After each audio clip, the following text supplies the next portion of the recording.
YouTube, welcome back to Tamara's Tarot and Oracle channel. Today I thought I would share with you a deck that just arrived yesterday. So I have unboxed it. I'm so terrible at holding out.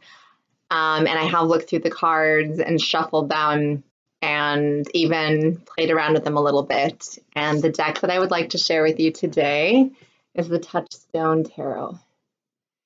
So this is a deck that I believe is somewhat out of print, or it's sort of harder to come by. It goes for a fair amount on eBay, but I was able to find this for less than 100 on tarotgarden.com, and I will link that below. Otherwise, this deck goes for well over 100 from anywhere else I've been able to find it. So I was pretty excited about that. It is a pricier deck, but it's a deck that's been beautifully, beautifully done. And I appreciate well done tarot decks. And so, yeah. So the Touchstone Tarot comes in a very sturdy box. There's no question. It opens like this, like a book. It's just one of the cards I left inside. The Touchstone Tarot, I guess like the title card, and it says, Touchstone Tarot, tell me true, this is what I ask of you. Although the artists and subjects of these paintings have long since died, may they reach out to you across the centuries as they have to me. May they be 78 friends you hold in your hand. So if you've watched my other videos, you know that I'm a big fan of people-centered decks. And I also very much enjoy portraits. And so that's what this deck is essentially made up of. It consists of 78 portraits. So that really appealed to me. I have seen the Golden Tarot. I think most of us, if not all of us, know of the Golden Tarot or even own the Golden Tarot. And it's heavily based in, well, it's the Renaissance era. So it's quite dogmatic. A lot of Christian symbolism and that kind of thing that I find to be a bit oppressive. I am not of that faith anyway. I'm Jewish, but of any religion really, when taken to the extreme, is not my bag of toys. So I guess I consider myself more spiritual than anything. We do keep Jewish tradition in my family, which I think is important because, you know, since I was a child in my childhood and that kind of thing, it's just what we've done, and it's taken to a level of where we're all comfortable, and it's just about family and good food and that kind of thing. And I have a cousin who became extremely religious and even reached out to me and told me to basically throw out all my tarot decks. So that wasn't very well received on my end. He apparently dabbled. He used to be an atheist, and he dabbled many years ago in all kinds of things, like more like the black magic and that kind of thing. And that's not my thing. And, you know, tarot is where my passion is. And anyway, I'm getting way off track, but long story short, yeah. So heavily based, you know, religious decks like the Golden Tarot, not so much my vibe, but this one seemed less so, and I think it's because now it's moved into the Baroque period, the Tudor period, kind of in and around or just before the Elizabethan era, like that time period, 1500s. So I guess people were wealthier, people were able to commission art from outside of the church, and so we're seeing a lot less religious figures and things like that. I mean, there's still definitely, you know, religious symbols and characters and that portray that, but it's in a way that I can feel comfortable enough with. Anyway, so yeah, so great box, really great box. It has a smell. I am a smeller, and I can't help it. We'll get to the book in a second because the smell is just so good. So this is what it looks like. The strength card is showcased on the front and on the back. Now this is by a publishing house called Kunadi. This is not the independent release, rather. This is the mass produced. And I think it was improved according to the reviews that I read. that the color saturation wasn't as dark, so it was easier to see. I think the cards were a little smaller. I can't remember, but there were a couple things that I think improved in the mass market production. And I was quite happy getting my hands on this particular edition. So the back looks like that. Sorry if there's a bit of a glare from my window. It just showcases some of the art that you will find inside. And it says, internationally renowned tarot designer Kat Black, whose Golden Tarot remains one of the most popular and critically acclaimed tarot decks on the market, has created this unique new deck. In Touchstone Tarot, Kat Black uses Baroque masterpieces as the basis for her sumptuous and sensual collaged portraits. So I am a big fan of collage art if done well. Intuitive and easy to read, this deck is for readers at every level of experience, from beginner to expert. If you can read faces, you can read this deck. This deluxe set with gold gilt edges and sturdy hinged box includes a straightforward companion book with card explanations and sample readings. So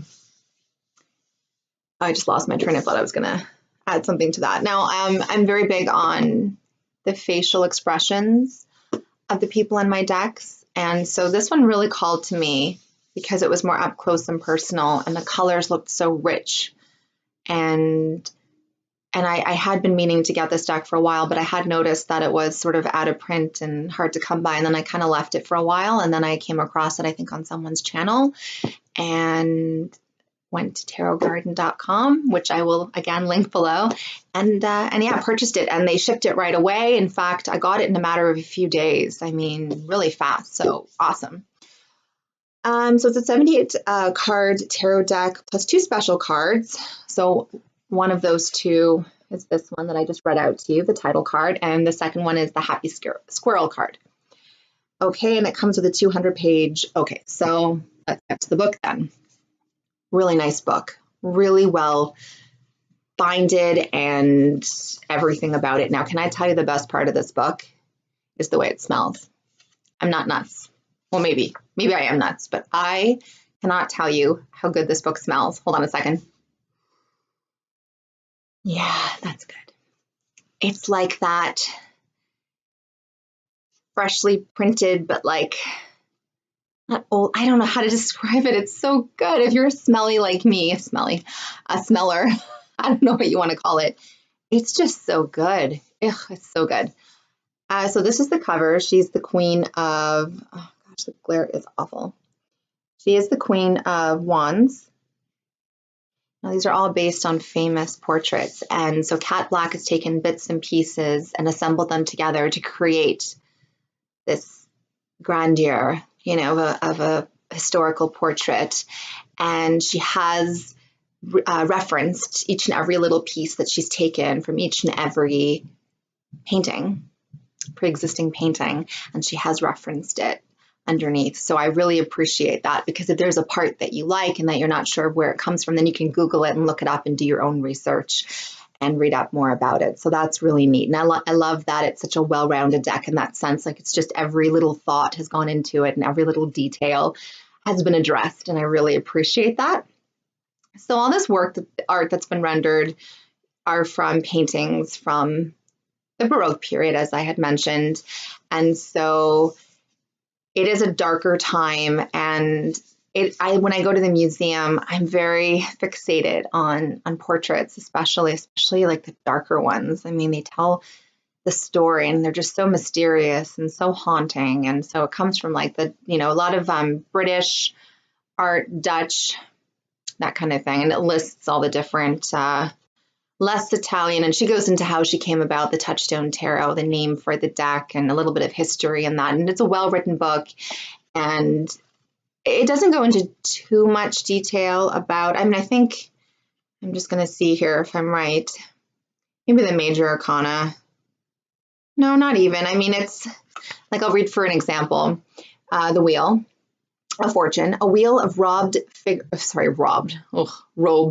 figures holding messages, is flanked by the symbols of the 4 evangelists, an angel, an eagle, a bull, and a lion. I didn't know what an evangelist was, so I Googled it, and it's like people like missionaries that go and try and have other people convert to their way of thinking. right? No. Okay. So that's what it says, a little blurb there, and it has a little black and white picture of the card, all the 78 cards, and then it has meanings. The only constant is change. There was actually a great quote from Lady Chatterley about the only thing that's constant is change, something along those lines. And I mean, I'm not doing it any justice, but it's a really great quote, and how, I mean, it's so true, right? The only thing that we can really anticipate and really rely on is change itself. Life moves ever onward in an eternal cycle. Misfortunes may come, but they will also pass. Seek a new beginning, a fresh path, and good fortune will follow. And then reversed if you read reversals. So then it just kind of gives you like some tidbits of information that I really appreciate, like multiple majors in a spread, a significant time in your life, perhaps a turning point or an epiphany. These are powerful forces at work, solutions given over to fate and what seems meant to be. This one just gives one particular little, but some of them, you know, if there's like several queens or, you know, it just kind of gives you like an overall general kind of idea of in a reading and a spread, you know, if these cards are there and they show up and what that spread maybe means more or less. And then painting sources. So here she has all the different sources that she used to create that particular portrait.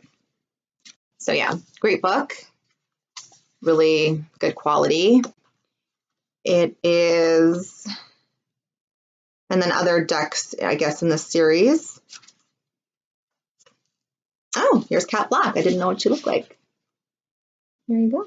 There's the author, creator, not co-creator, creator. Oh, and there's also some sample readings, and gives you, it's a really great little teaching tool. Definitely a great resource for beginners, or even, as I always say, seasoned readers alike. It's just a great reference overall. Oh yeah, I was looking for page, sorry. It's 197 pages, including a little bit about the author, Cat Black. And then a must for your collection, the Quantum Tarot. That's a different deck altogether. Okay, so here's the deck. Beautiful gold gilding. Gorgeous. The cardstock, I like the cardstock. It's not too thin, but certainly flexible. It's got that papery feel, like that. Like it's smooth, yet there's a texture to it. Like it's not super smooth, but I like it. I think it really fits this deck. It just suits it. They are larger than, so do I have a tarot deck? No, excuse me. Hold on a second. I'll be right back. Okay. Sorry. I don't know what that's going to look like in the video. It's so annoying when I forget to bring out a deck, and I do it every time. So this is just Morgan Greer standard tarot size, so you can get an idea. So there you go. Okay, you know what? Let's do it this way. Let's do it that way. Okay. So quite a bit wider and a little bit longer. But you know what? I don't have a problem because, as I've mentioned, I do have larger hands. But it's not heavy paper. So the thing with the larger deck to keep in mind is that if it's not a heavier paper, like a thicker cardstock, excuse me, then it's not as troublesome to you know, shuffle on that. Like this one's not bad. I shuffled it. I was pretty impressed with the way it shuffled. It does get kind of stuck a little bit. Like I said, it's not that super smooth finish, but you know, once I think you've worked in the cards, I think that will improve. Okay, so I'm not going to go through each and every card. I don't have time, but I will show you some of them. Oh gosh. Okay, let me just adjust. That's really not any better, is it? I know what I'm going to do. I'm going to close my, oh my gosh, this is a funny video. Okay, one second. Okay, hello. I don't edit my videos, so forgive me. This is probably not my, this is awful. This is so dark and grainy. Okay, well, bear with me, please. This is the Queen of Swords. That is awful, is it not? I think it is, to be honest. Okay. The Tower. It's a very dark deck. I mean, it definitely has a different feel to it, but I like that.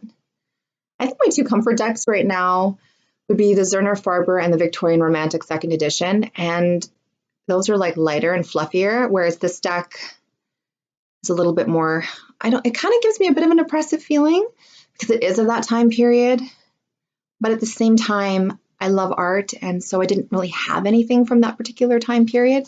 So I'm really happy to have this deck in my collection. The Seven of Coins. I hope you can see it well enough.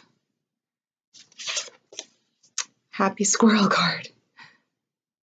Look, I used to be obsessed with The Simpsons, but I can't remember for the life of me the episode where that particular theme came into play and how it just sort of caught on from there. So, Six of Cups. Kat Black's main goal was to make it look as seamless as she could. So you don't really notice that it's a collage deck. Like you look at it and it could look like it was this piece of art commissioned as like a hole-in-one, you know. But I mean, I guess because I know it is, and some do look more collage-like than others, but I think she's done a really good job. Like I feel like this is a really pretty deck. It's a really well done deck, really well well thought out tarot deck. That's the World. The Two of Wands. So each suit seems to have a color theme. The wands are red, the cups are blue, the swords are gold and black or something like that, and the pentacles, I can't remember now. Look at the King of Cups, look at the royal blue. I do love a pastel palette, but more than that, I seem to be really drawn to and really attracted to deep, rich, bold, like ruby, or jewel, sorry, rather, jewel tone colors. I just find them more, they just pop. The Empress. So it has a bit more of a nature base to it as opposed to a, you know, like the Golden Tarot, not as church-based. So even though there are, I mean, the Hierophant is very Pope-like, and even, I mean, looks like a monk. But I like that, going off into nature.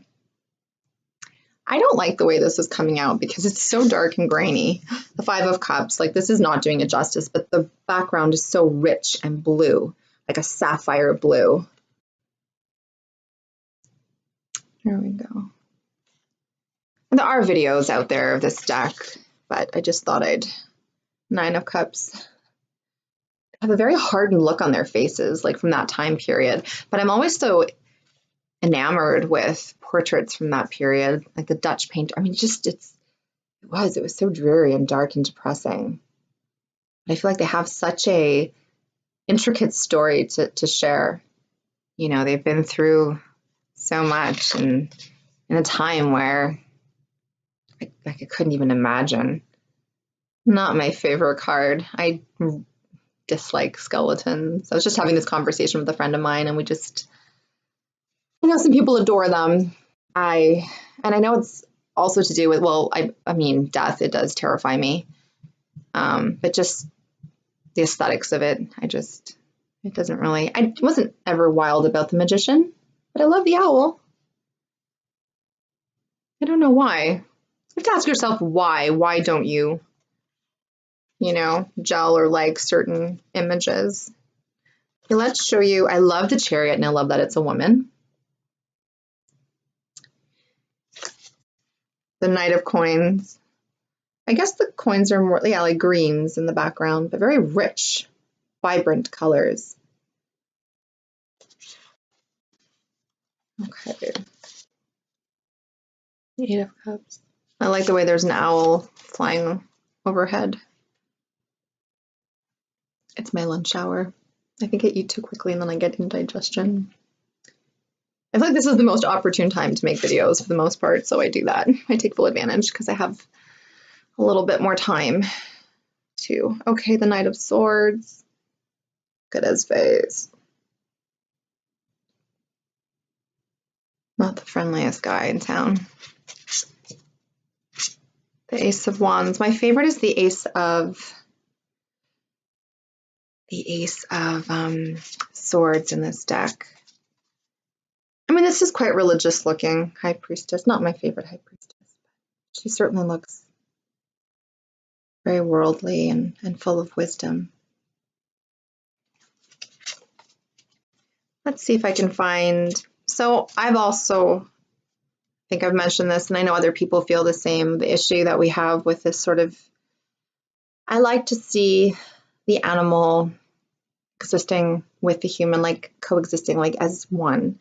I don't, but I feel like she's maybe showing her gentle nature to this lion, to tame this lion in a very soft and soothing and gentle approach. Like she's trying to calm him, to calm his wild nature. So I think she's doing it in a more loving way than other ways I've seen it depicted. The Fool.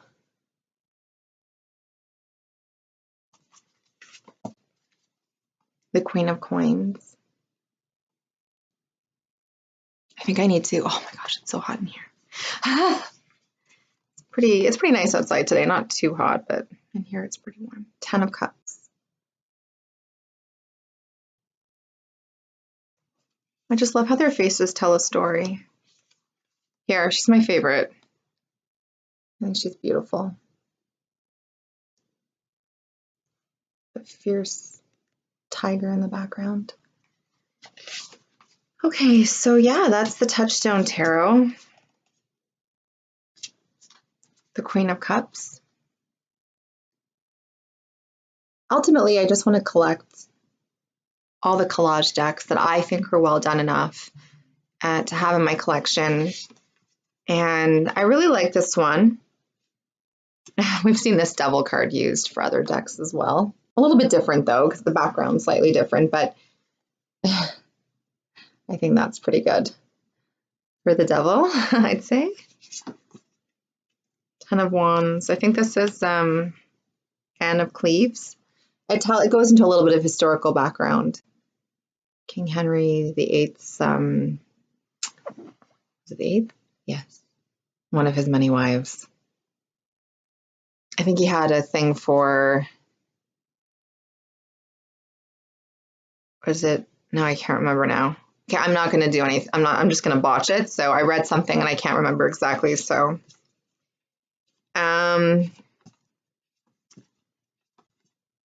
the 3 of Cups. So it's not generally my favorite time period. My favorite, if you know me, is the Victorian art-wise, like artwork-wise, like the Pre-Raphaelites and the Edwardian, that time period. That's my favorite. What they do then is, or what they did then was they did a lot of based on like a lot of mythological characters and stories. So like, for instance, the Pre-Raphaelites did a lot of religious-based portraits and paintings and things like that, but with their own kind of twist that made it very risque in that time. And they used a lot of Greek I can't speak, guys, sorry, mythological characters and creatures and things like that to tell stories. And but because it was done in a more modern era than, say, the Baroque period, I mean, there was so much more like with the brushwork and the colors and composition and everything that they were able to do. And of course, the church frowned upon and society, but they formed their own brotherhood and created just incredible art. So yay for rebellious artsy people, creatives, Knight of Cups. Okay, so that's the Touchstone Tarot. Let's just snip the book one more time. So nice. Yes. So that's it, folks. And thank you so much for watching. It was a bit of a, I don't know what kind of video. But like I said, I don't edit. It's just, it is what it is. And it should be good for a laugh. I remembered in my very last video that I made that when I turned my laptop away from me, the microphone couldn't pick up what I was saying. So I was talking and I was trying to point to the pictures in my corner. Anyway, I thought that was kind of funny, but whatever. Thank you so much for watching Tamara's Tarot and Oracle channel. And I will see everybody very, very soon. I hope everyone's having a great day. Take care.